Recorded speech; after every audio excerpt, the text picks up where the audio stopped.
Big ബോസിന്റെ live നടന്നുകൊണ്ടിരിക്കുകയാണ്. അപ്പോൾ അതിന്റെ ഇടയിൽ നമ്മുടെ രേണു കുറച്ച് കാര്യങ്ങൾ പറയാണ്. അപ്പോൾ അത് കേൾക്കാൻ വേണ്ടി അതില നൂറയുണ്ട്, അതോടൊപ്പം നെവിനുണ്ട്. അങ്ങനെ ഇവരെല്ലാവരും ഒന്നിച്ചിരുന്നിട്ട് ആ ഊഞ്ഞാലയിലൊക്കെ ഇരുന്ന് ആടിക്കൊണ്ട് ഇങ്ങനെ സംസാരിക്കുകയാണ്. രേണു പറയുന്നത് സുധിച്ചേട്ടൻ മരിച്ച ആ ദിവസത്തെ സംഭവത്തെക്കുറിച്ചാണ് രേണു എക്സ്പ്ലെയിൻ ചെയ്യുന്നത്. അന്നത്തെ ദിവസം സുധിച്ചേട്ടന് ഭയങ്കര ഒരു പല്ലുവേദന വന്നിരുന്നു. ആ ദിവസം തന്നെ ഋതപ്പനും പല്ലുവേദന വന്നിരുന്നു എന്ന് പറയുന്നു. സുധിച്ചേട്ടൻ എന്നെ ഒരു നോട്ടം നോക്കി. അന്ന് എന്നെ നോക്കിയ നോട്ടം എന്തെന്ന് എനിക്ക് ഇപ്പോഴും മനസ്സിലായി. എന്നെ അവസാനമായിട്ട് നോക്കിയ നോട്ടമാണെന്നാണ് രേണു പറയുന്നത്. ആ നോട്ടത്തിന്റെ അർത്ഥം എനിക്ക് ഇപ്പോഴാണ് മനസ്സിലായത് എന്ന് രേണു പറയുകയാണ്. എല്ലാവരോടും ഇരുന്ന് സംസാരിക്കുകയാണ്. അങ്ങനെ രേണു പറയുന്നു, അന്ന് സുധിച്ചേട്ടൻ പറഞ്ഞിരുന്നു എനിക്ക് ഭയങ്കര പല്ലുവേദനയാണെന്ന് പറഞ്ഞിരുന്നു. ആ സുധിച്ചേട്ടന് പല്ലുവേദന വന്നു എന്ന് പറയുന്ന സമയത്ത് ഋതപ്പനും ഭയങ്കര പല്ലുവേദനയായിരുന്നു എന്നാണ് രേണു പറയുന്നത്. അതിനുശേഷം പറയാണ്, എങ്ങനെ സുധിച്ചേട്ടന് പല്ലുവേദന വന്നിട്ട് പഴുപ്പ് പുറത്തു വന്നു, അതുപോലെ തന്നെ ഋതപ്പനും പല്ലുവേദന വന്ന് പഴുപ്പ് ഇങ്ങനെ വന്നു എന്നാണ് പറയുന്നത്. അങ്ങനെ സുധിച്ചേട്ടൻ മരിച്ചു എന്നുള്ള വാർത്ത രേണു കേട്ടു എന്ന് പറയാണ്. അങ്ങനെ രേണുവിന്റെ ബന്ധുവിനോട് പറഞ്ഞു, കൊച്ചിനെ എത്ര വേഗം ആശുപത്രി കൊണ്ടുപോകുമോ എനിക്കൊന്നും അറിയത്തില്ല എന്ന് പറയണം. അത് ശരിയാണ്. ഒരു ഭർത്താവ് മരിച്ചു എന്നുള്ളൊരു വാർത്ത കേൾക്കുമ്പോൾ ഒരു ഭാര്യയ്ക്ക് ഒരിക്കലും പെട്ടെന്ന് അതിന് എന്ത് ചെയ്യണം ഏത് ചെയ്യണം എന്ന് അറിയാത്തൊരവസ്ഥ നിൽക്കുവാണെങ്കിൽ ശരിയാണ്.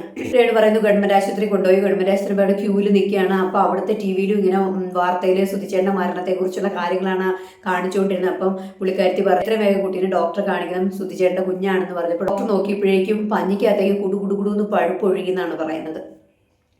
അപ്പോൾ എനിക്ക് രേണുവിനോടൊരു കാര്യം ചോദിക്കാറ്, അപ്പോൾ എത്ര ദിവസമായി ആ കുട്ടിക്ക് പല്ലുവേദന തുടങ്ങിയിട്ട്? ഒരൊറ്റ ദിവസം കൊണ്ട് കുടുകുടുകുടുന്ന് പഴുപ്പ് വരുമോ ഒരു കൊച്ചിൻ്റെ മോണയിൽ? ഇപ്പം നമുക്കെല്ലാവർക്കും പല്ലുവേദന വരും. ഈ പല്ലുവേദന വന്ന ഉടനെ ഒന്നും ആരുടെയും മോണയിൽ നിന്ന് പഴുപ്പൊന്നും ഒഴുകത്തില്ല. എനിക്ക് ആരെയും ഡെന്റൽ ഡോക്ടർമാർ എൻ്റെ വീഡിയോ കേൾക്കുകയാണെങ്കിൽ ദയവ് ചെയ്തൊന്ന് കമൻറ്റ് ചെയ്യണം. ഞാനും മെഡിക്കൽ ഫീൽഡിൽ വർക്ക് ചെയ്യുന്ന ഒരാളാണ്. എനിക്കും പല്ലുവേദന വന്നിട്ടുണ്ട്. ഞാൻ റൂട്ട് കനാൽ ചെയ്തിട്ടുണ്ട്, ഫില്ല് ചെയ്തിട്ടുണ്ട് പല്ല്. അങ്ങനെ ഒരുപാട് പ്രശ്നങ്ങൾ എനിക്കും വന്നിട്ടുണ്ട്. ചെറുപ്പത്തിൽ താടി ഇടിച്ച് വീണിട്ട് എൻ്റെ മുൻപിലത്തെ പല്ലിന് പ്രശ്നങ്ങൾ ഉണ്ടായിട്ടുണ്ട്. ഞാനും ട്രീറ്റ്മെൻറ്റ് എടുത്തിട്ടുണ്ട് കണ്ടിന്യൂസ് ആയിട്ട്. അപ്പോൾ രേണു ഒരു പബ്ലിക് പ്ലാറ്റ്ഫോമിലിരുന്ന് നുണകൾ പറയുമ്പോൾ കുറച്ച് ശ്രദ്ധിച്ച് പറയുക. എനിക്ക് തോന്നുന്നു രേണു ഒരു തീരുമാനത്തിലാണ് ഇവിടെ വന്നിരിക്കുന്നത്. രേണു ഫേസ് ചെയ്ത പ്രശ്നങ്ങൾ, അതിൻ്റെ ഒരു പോയിന്റ് പറയാൻ വേണ്ടിയിട്ടാണ് രേണു ബിഗ് ബോസ് ഹൗസിൽ വന്നിരിക്കുന്നത്. രേണു എന്ന് പറയുന്ന വ്യക്തി പുറത്ത് നടന്ന പുള്ളിക്കാരിക്കെതിരെ വന്ന വിഷയങ്ങളെ പ്രസന്റ് ചെയ്യുക, അതിനൊരു എക്സ്പ്ലനേഷൻ കൊടുക്കുക. എനിക്കൊന്ന് ആരോ പറഞ്ഞു കൊടുത്ത് വിട്ടതാന്ന് തോന്നുന്നു. അതുപോലെ തന്നെയാണ് അതില നൂറയോട് വീടിന്റെ ചോർച്ചയെക്കുറിച്ച് സംസാരിച്ചു. അതിനുശേഷം ഷാനവാസിനോട് സുധീന്റെ മരണശേഷമുള്ള അടക്കിനെ കുറിച്ച് പറഞ്ഞു. പള്ളിയിൽ ഇവിടെയാണ് അടക്കിയത്, അവിടെ അടക്കിയില്ല, ആ റീസൺ പറഞ്ഞു. ഇത് കേൾക്കുമ്പോൾ നമുക്ക് മനസ്സിലാവണമെന്ന് വെച്ചാൽ ഈ രേണു സുധി ഫേസ് ചെയ്ത പ്രശ്നങ്ങൾ എന്താണോ അതിനൊരു എക്സ്പ്ലനേഷൻ കൊടുത്തുകൊണ്ടിരിക്കുകയാണ്. ഒരു സാഹചര്യം കിട്ടിക്കഴിഞ്ഞാൽ പുള്ളിക്കാരി അതിന് ഒരു എക്സ്പ്ലനേഷനാണ് കൊടുക്കുന്നത്. അപ്പോൾ ഇന്നും അത് തന്നെയാണ് പറയുന്നത്. സുധിച്ചേട്ടൻ മരിച്ച അന്ന് സുധിച്ചേട്ടൻ വന്ന പോലെ തന്നെ പല്ലുവേദന ഋതപ്പന് വന്നു. ഞാൻ ആ കുട്ടി ഓർത്ത് ഖേദിക്കുകയാണ് സത്യത്തിൽ. ആ കൊച്ചു എത്ര ദിവസം പറഞ്ഞു കാണും നിങ്ങളോട് ആ കൊച്ചിന് പല്ലുവേദന ഉണ്ടെന്ന്? ഇല്ല എങ്കിൽ ആ കുട്ടിക്ക് അവിടെ മരച്ചു പോയിട്ടുണ്ടാവും. പല്ലുവേദന കൊണ്ടേ മരച്ചു പോയിട്ടുണ്ടാവും. അപ്പം അതിന് എവിടെ വേദന ഉണ്ടോ ഇല്ലയോ എന്ന് പറയാൻ പറ്റാതായി കാണും. അല്ലെങ്കിൽ ആ കൊച്ചു ഓർത്ത് കാണും, ഈ കുടുംബത്തിലുള്ള ഒറ്റെണ്ണത്തിനോടും പറഞ്ഞിട്ട് ഒരു കാര്യമില്ല, എന്നെ ഒരു ആശുപത്രിയിൽ കൊണ്ടുപോകത്തില്ല, ഒന്നും കൊണ്ടുപോകത്തില്ലെന്ന് പറഞ്ഞു കാണും എന്ന് ചിന്തിച്ചാൽ കൊച്ചു മിണ്ടാതിരുന്ന് കാണും. ഇതിലേതെങ്കിലും ആയിരിക്കും സംഭവിച്ചിട്ടുണ്ടാകുക. അപ്പോൾ ഈ പല്ലിൽ നിന്ന് ഇതുമാതിരി പഴുപ്പ് തൊടുമ്പുഴേക്ക് പൊട്ടി ഒഴുകുന്ന തരത്തിൽ ഈ കൊച്ചു മിണ്ടാതിരുന്നോ? സാധാരണ കുട്ടികളൊക്കെ ചെറിയ വേദന വന്ന് അമ്മോട് പറയത്തില്ലേ? അമ്മ അടുത്തില്ലെങ്കിൽ കൂടുതൽ അടുത്ത് നിൽക്കുന്ന ആരാണ് അവരോട് പറയത്തില്ലേ, എനിക്കിതുപോലെ പല്ലിന് വേദന ഉണ്ട്, മോണയ്ക്ക് വേദനയുണ്ട്?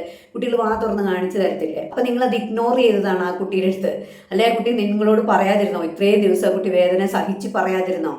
അല്ലല്ലോ. എനിക്കത് കേട്ട് ഭയങ്കര അതിശയമായിട്ടോ തോന്നിയത്. സുധിച്ചേട്ടൻ്റെ മരണത്തിൻ്റെ ആ ഒരു ഇതാണ് പുള്ളിക്കാരി എക്സ്പ്ലെയിൻ ചെയ്യുന്നത്. അതേ പല്ലുവേദന ഈ കുട്ടിക്ക് വന്നു എന്ന് പറഞ്ഞ് അതിനെ റിലേറ്റ് ചെയ്ത് സംസാരിക്കാനാണ് രേണു ശ്രമിക്കുന്നത്. ഇതിലും വേണേൽ ആ കുട്ടിയുടെ കഴുത്തേൽ ഒരു പ്രശ്നം ഉണ്ടായിട്ട് അതും രേണു ഓൺലൈൻ മീഡിയാസ് ചോദിക്കുമ്പോഴാണ് രേണു പോലും കാണുന്നത് കഴുത്തിൽ അവിടെ പൊള്ളിയതാണെന്നൊക്കെ പലരും പറഞ്ഞു.